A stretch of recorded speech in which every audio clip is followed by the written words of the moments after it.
John Barett, a fun guy. A fun guy, John Barett. Thank you.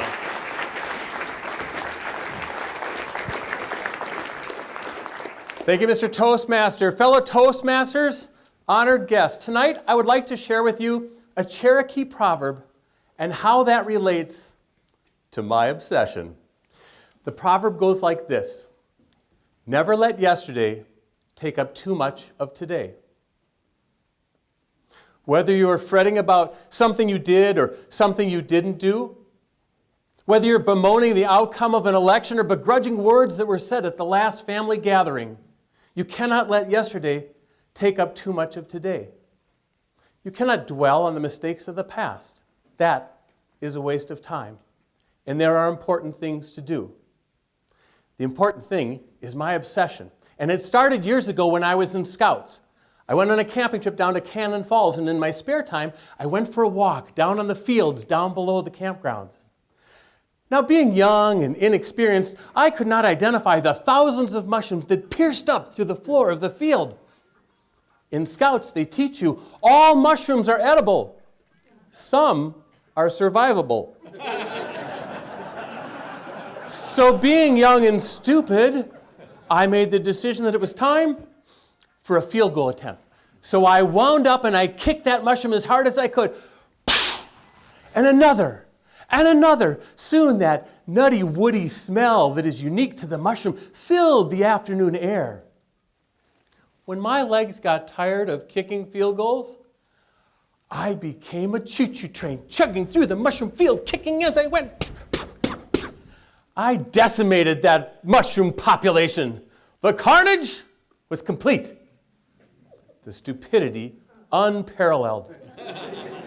I walked away from that field, but I will never be able to walk away from that decision. You see, as I got older, I studied mushrooms, and I hunt mushrooms, and I gather mushrooms, and I eat mushrooms.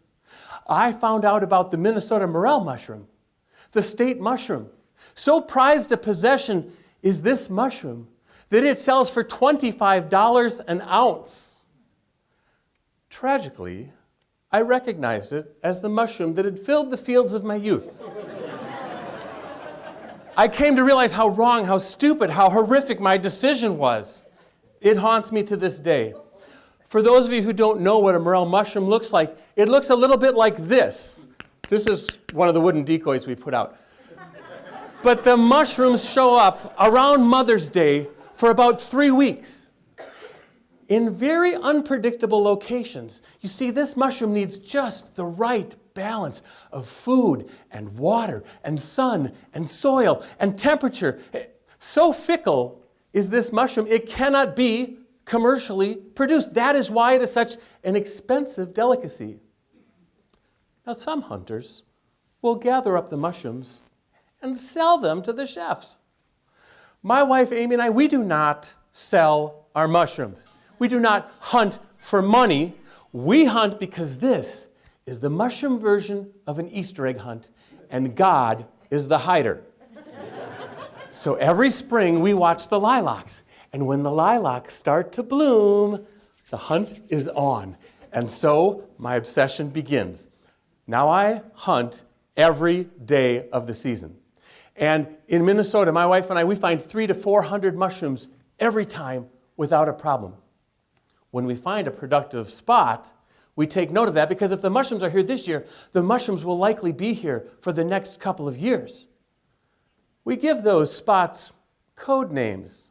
Amy's Corner, or Stampede Gulch, or Wolf Ridge. You see, my wife and I will know exactly what we're talking about, but you other mushroom hunters will have no idea where to look. Oh, we do take other people out into the field every year. We take 10 to 12 people out. We teach them the tricks, show them the ropes. We educate them on the mystic ways of the Minnesota Morel mushroom. But we do not take them to our productive locations. You see, a productive location is a well-guarded secret amongst mushroom hunters. It's like the Fight Club. We don't talk about it. Now, the tools that we use for hunting are simple. We bring a knife and a bag. That's it. But the hunt consists of walking back and forth, looking this way and that, looking under the vegetation, trying to find that first elusive mushroom that's forcing its way up through the forest floor. There's a certain level of competitive tension between my wife and I as we try to be the first ones to find a mushroom. I'm constantly finding pine cones, which look an awful lot like a mushroom. Eventually, I hear her cry out, "I'm winning!" She's found the first mushroom of the season. No doubt a scout mushroom sent out by the main body of mushrooms to see if the coast is clear. There's actually some truth to that. You see, 95% of the mushrooms will be in 5% of the forest. So if there's one mushroom there very likely are more mushrooms there, and we will not stop looking until we find them. Now, when we find a mushroom, it's pretty simple. You know, we just cut it off right at the top.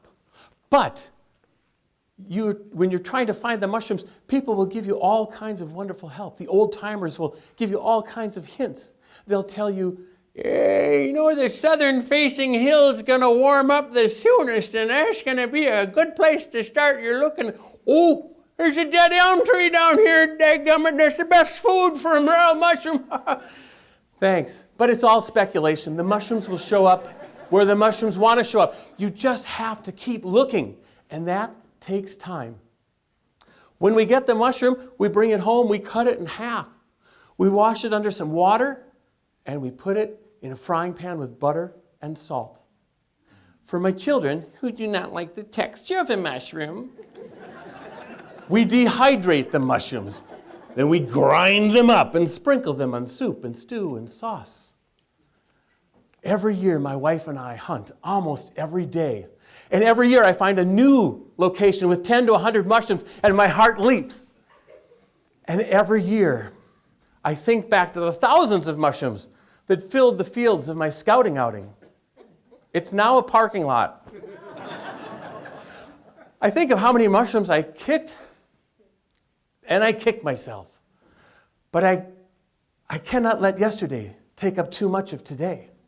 I cannot dwell on the mistakes of the past. That is a waste of time. And there are mushrooms to find. Mr. Toastmaster. Awesome Thank job, you. John.